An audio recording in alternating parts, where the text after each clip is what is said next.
Como ustedes saben, estos señores son el oráculo de Delfos de la economía, por lo menos en la Argentina, y antes de volver a insistir en que anticiparon gran parte de la crisis que hoy padece el país, quiero pasarles un compendio que considero la producción y que lo vamos a exhibir para que esto sea verdaderamente una forma de empezar. Por favor, director. Como es un fracaso económico este gobierno, porque vamos camino a un default. Argentina está en trayectoria de crisis. En algún momento alguien se va a dar cuenta que los números no dan. Vamos a ir al fondo. Cuando pasen los primeros 3 meses, ¿vos creés que vamos a cumplir la meta? ¡Ni en pedo! Somos Argentina. Entonces, ¿qué pasó? Se cae el financiamiento. Y cuando se cae el financiamiento, ¡Titanic! ¡Allá! ¡Vamos contra el iceberg! Creo que es probable que si se intensifica la velocidad y la fuerza de la corrida, es muy probable que haya control de capitales. ¿Sabés qué? Cuando nos corten el financiamiento y nos peguemos la piña, guardé este video y lo quiero ver a Amadeo. Voy a discutir esto con Amadeo. Cuando nos peguemos la piña, digamos, con tu gradualismo.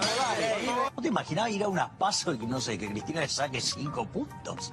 Porque el derrumbe que habría en la demanda de dinero generaría una hiperinflación. Y la tasa de interés va a subir. Y esa suba de la tasa de interés va a provocar un efecto pánico y va a estimular la caída de la demanda de dinero. En fin, creo que ha sido bastante testimonial y preventivo. Me parece que alguien no tomó en cuenta algo de lo que dijeron estos dos caballeros, que ustedes han acertado con casi todo lo que ha ocurrido, por no decir todo. La pregunta es, si bien la Argentina no sabe qué pasa mañana, nos gustaría que ustedes más o menos, alguno de los dos empiece a decirnos qué es lo que nos va a pasar con esta situación nueva económica y con estos cambios, restricciones o condicionamientos o intervenciones que ha hecho el gobierno. Mira, Argentina tiene dos grandes problemas. Uno es el default y ya está entre nosotros. Estamos en default selectivo, es el primer eslabón de la cadena de default que va a seguir avanzando. El otro problema es el riesgo de hiperinflación. Se retroalimentan entre los dos, porque vos tenés un banco central que está quebrado y viene quebrado hace mucho tiempo. Y un banco central quebrado es promesa certera de más devaluación y más inflación. Y esta política del gobierno, que es mantener el dólar nominal a toda costa, ¿qué hace? Te hace perder reservas, te achica el activo y te agranda el pasivo con más LELIQ, más pases, más tasa. Entonces te quiebra más el balance. ¿Y esto qué implica? Esto implica que aumenta el peso de la deuda en términos del PBI y se hace más impagable la deuda. ¿Sabes a dónde vamos? Vamos muy probablemente a la próxima administración tiene vencimientos de deuda en los 4 años, sea la que sea, tenga la camiseta que tenga, por más de 50 puntos del PBI. Entonces, es impagable la deuda. Aparte, es insolvente en términos intertemporales porque necesitarías ya un superávit de 4 y tenés un déficit con suerte de -1. Eso quiere decir que no han operado sobre los intereses tampoco. No, pero ¿me dejas que te haga algún comentario adicional sobre la mala situación? Porque también tenés un problema de error de diagnóstico. Y esto retroalimenta con todos los problemas. El hecho de que vos hoy tenés toda una serie de baterías que controlan el tipo de cambio implica un error de diagnóstico. Básicamente, ¿qué es lo que está mirando el gobierno? Dice, bueno, yo voy a controlar el tipo de cambio para que no se me espiralice el tema de la inflación, para cuidar a la gente. Y en realidad no se da cuenta que no está viendo el verdadero problema subyacente. Lo que está pasando acá es básicamente que se te está cayendo la demanda de dinero. Y cuando vos se te cae la demanda de dinero, ¿sí?, el poder adquisitivo del dinero cae. Esto quiere decir que vos vas a necesitar mayor cantidad de unidades monetarias para pagar por los mismos bienes. ¿Esto qué pasa? Ahora, como el dólar es un activo financiero, pica primero. Ahí va acompañado los alimentos, después vienen los precios mayoristas, después vienen los precios minoristas. ¿Y qué es lo que hace el gobierno? El gobierno lo que no se da cuenta es tocar un solo precio, pero los otros demás se les van a estar escapando igual por el problema de la pérdida del poder adquisitivo del dinero. Entonces, ¿cómo reaccionó? Porque esto es importante de cara al futuro. ¿Qué es lo que hizo? Primero le limitó la posición general de cambios, ¿para qué? Para aumentarte la cantidad de dólares.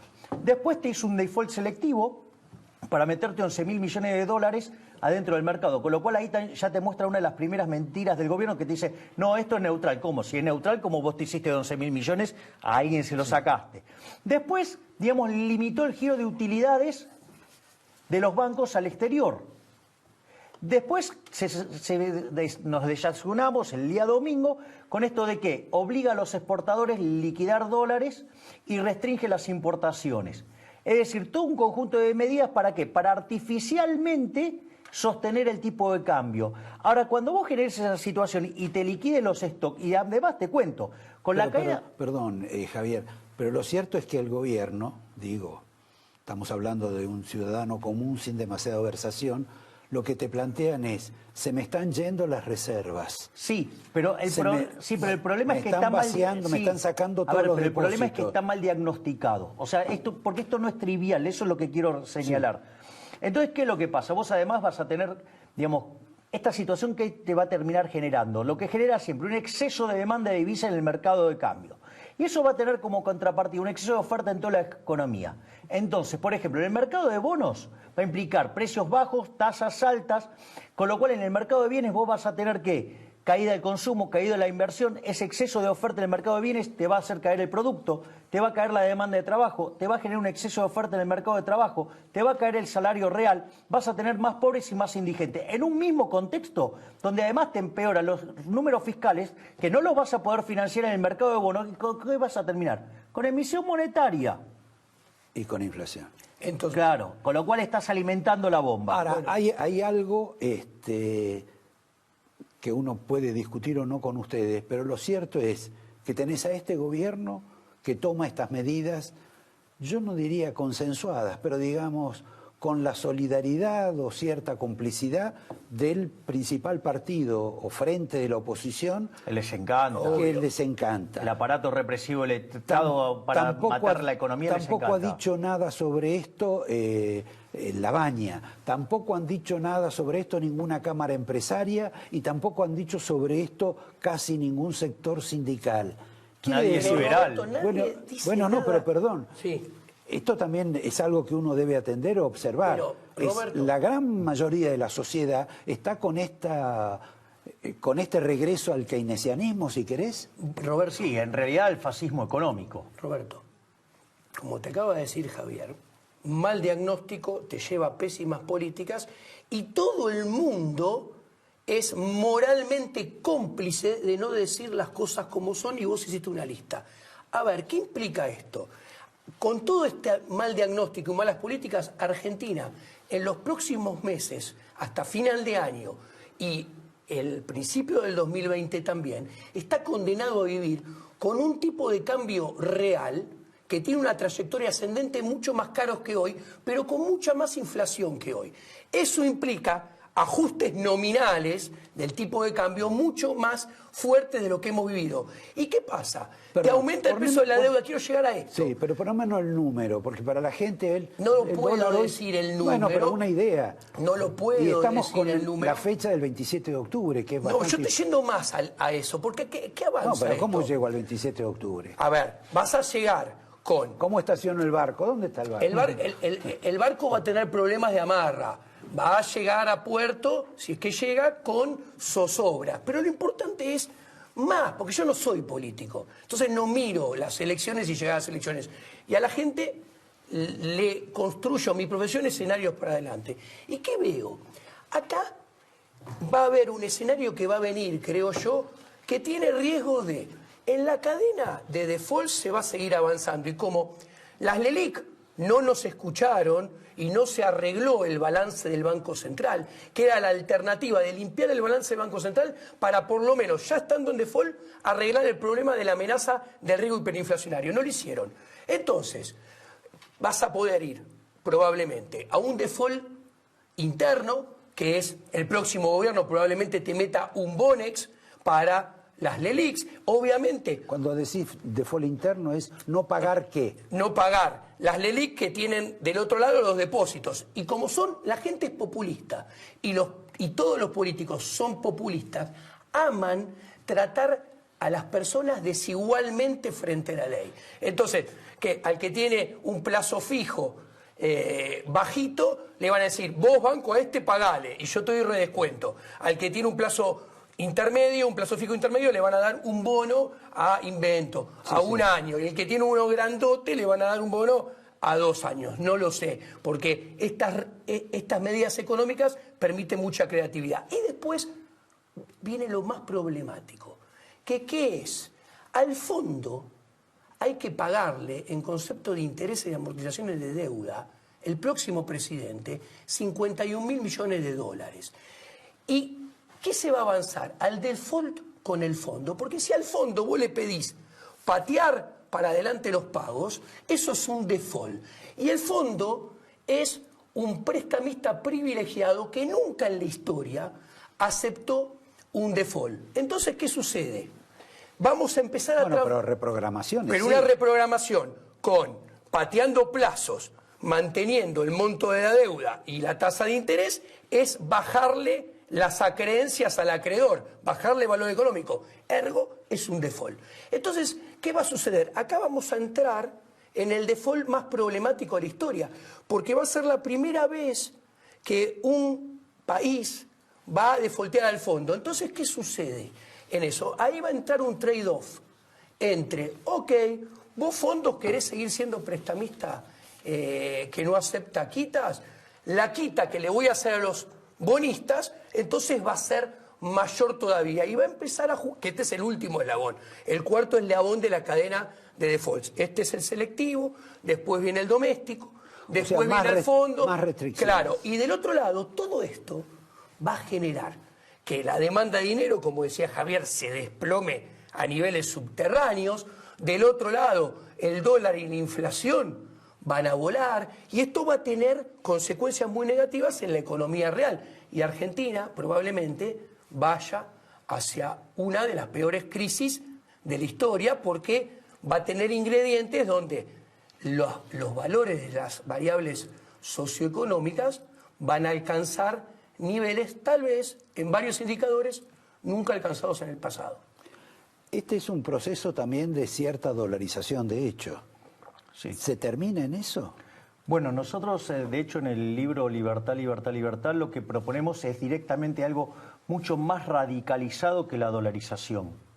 Porque vamos a ponerlo en estos términos. Si vos tenés que elegir entre la dolarización y lo que se llama la convertibilidad, en principio la convertibilidad era superior. ¿Por qué? Porque vos, al tener un sistema de encaje fraccionario, frente a una situación de corrida, vos podés resolverla dando redescuentos contra buenos créditos, por ejemplo, como se hizo durante el tequila, mientras que Roque Fernández era presidente del Banco Central. Pero ¿qué es lo que pasa? Si vos llegás a tener una situación de las mismas características, pero dolarizado, vos no podés emitir dólares. Ese es el primer problema. Entonces lo que nosotros decimos es, a ver, ¿cuál es tu único motivo por el cual vos tendrías un banco central? El único motivo por el cual vos tendrías un banco central es para que te actúe de prestamista de última instancia. ¿Sí? Ahora, si vos eliminás la función de prestamista de última instancia, no lo necesitas más.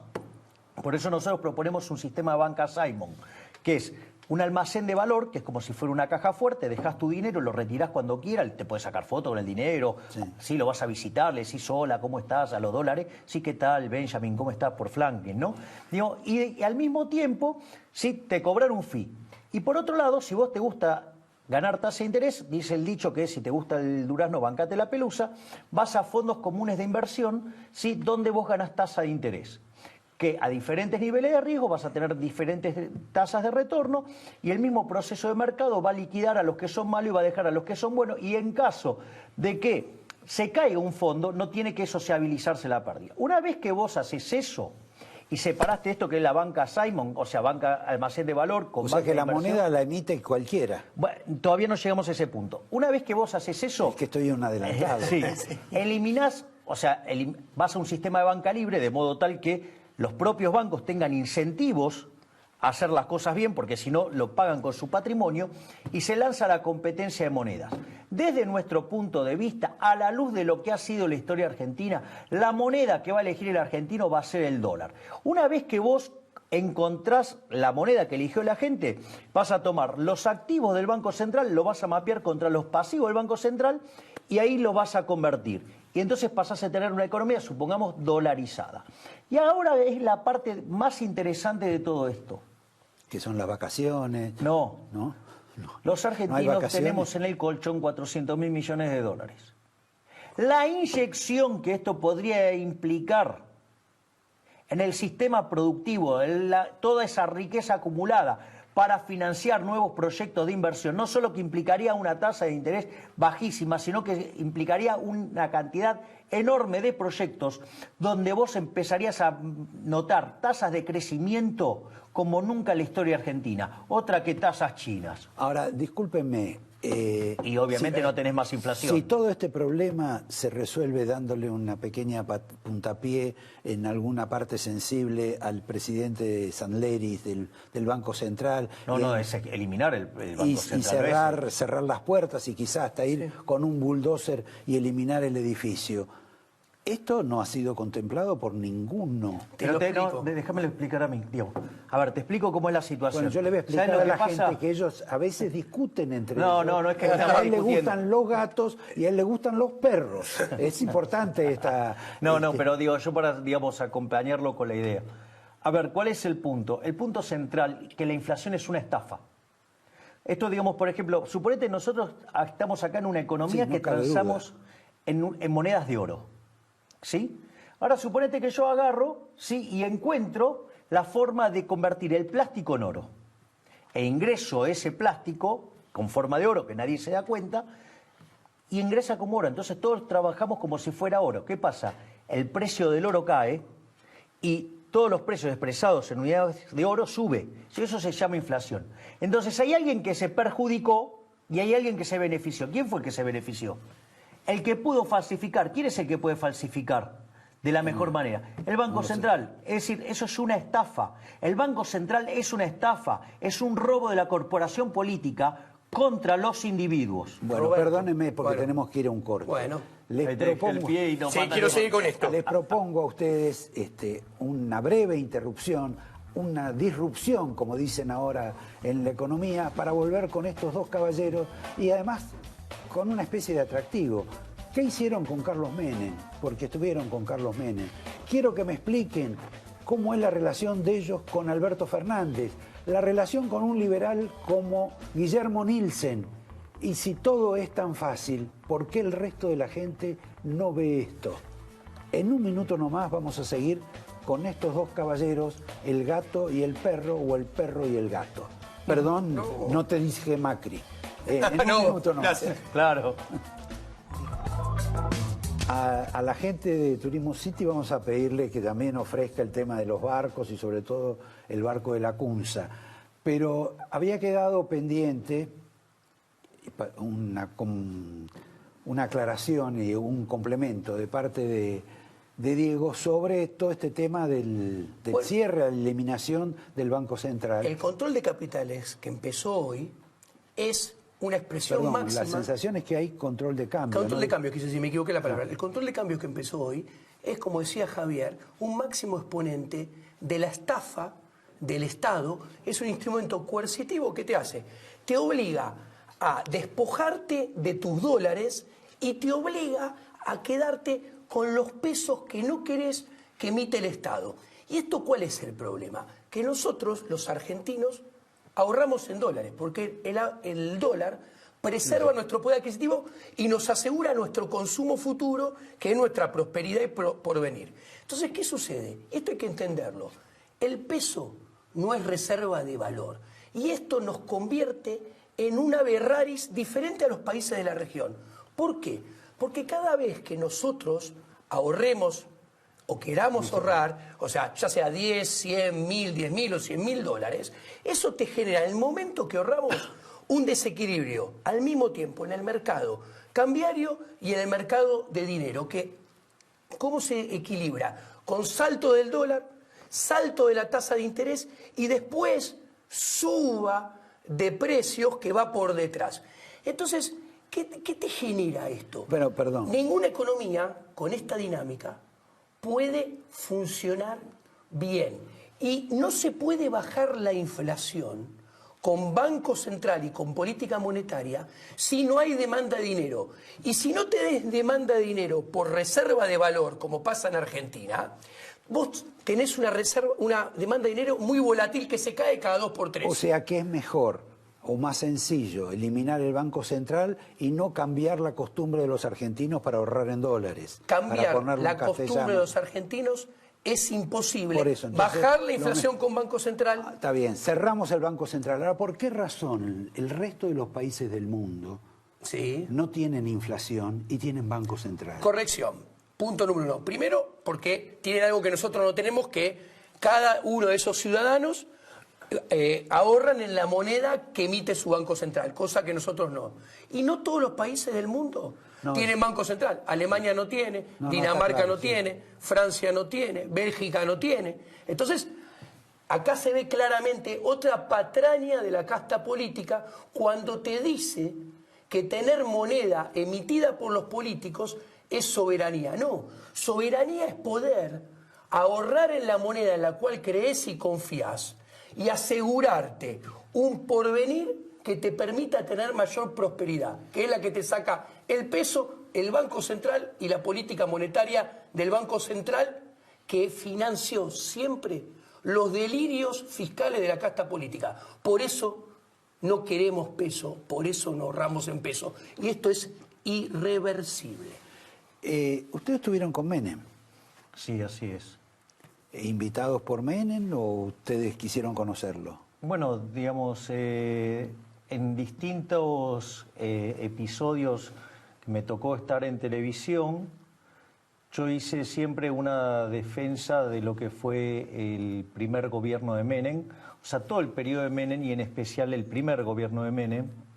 Básicamente, el elemento sobre el que yo me sustento es un artículo de Gerardo Lapablera, Betzica Serigo, que se llama Passing the Buck, donde básicamente utiliza un indicador desarrollado por Robert Barro, un profesor de la Universidad de Harvard, que se llama índice de presión macroeconómica. Ese índice muestra que a lo largo de toda la historia argentina el mejor gobierno de la historia fue el primer gobierno de Menem. Y el segundo gobierno de Menem, que siempre se lo denosta, quedó tercero. Por lo tanto, digamos, uno cuando... Bueno, ¿y qué pasó en la reunión? Muy interesante, nos invitó a tomar el té. O sea, yo realmente quería conocerlo, Javier también, él nos quería conocer a nosotros, nos manifestó que le gustaba el trabajo que hacíamos, la difusión de las ideas que hacíamos, y nada, tomamos el té, hablamos de cosas, sándwiches, una reunión de 1 hora y media muy amena. ¿Y con Fernández cómo están? Bueno, yo digamos con Alberto tuve la posibilidad de conocerlo. Yo me lo crucé en distintos canales de televisión, empezamos a interactuar y tuvimos almuerzos y tuvimos algunas reuniones en las cuales nosotros tuvimos una interacción, digamos, sumamente positiva. Yo siempre manifesté que tengo una opinión muy positiva sobre Alberto Fernández en términos de que es una persona inteligente, es una persona tremendamente pragmático. Y como si todo fuera poco, digamos, él es el responsable armador del kirchnerismo.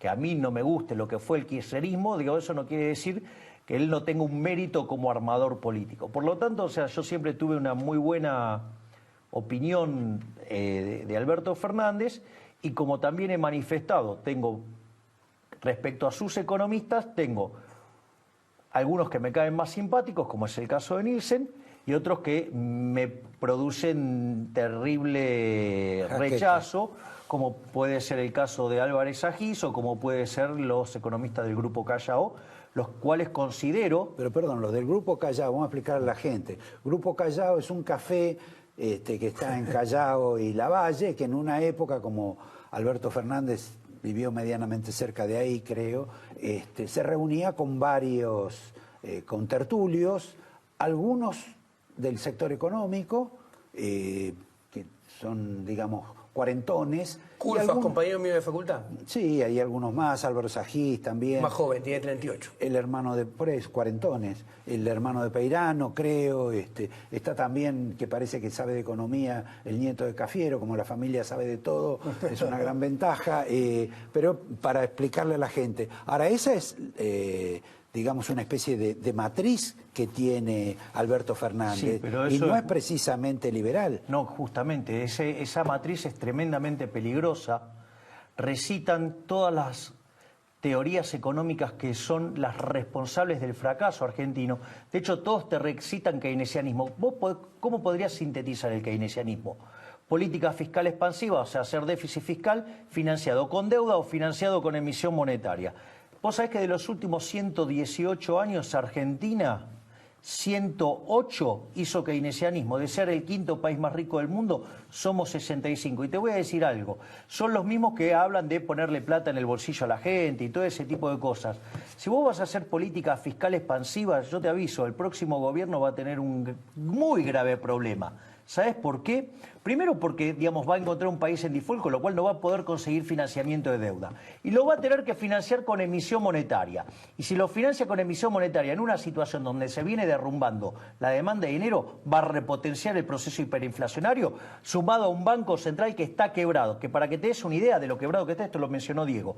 Hoy tenés 14.000 millones de reservas de libre disponibilidad y los pasivos monetarios entre base monetaria, LELIX y pases, que son posiciones a un día, tenés 70.000 millones de dólares. Ahora, para ustedes se explota la Argentina pasado mañana. Bueno, mirá cómo será. Trata de ser breve porque ya me están echando. Mencionaste a Nielsen.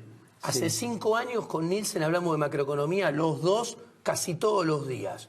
Yo le aconsejé, Guillermo, yo si fuera vos sos mi amigo, quédate afuera al principio.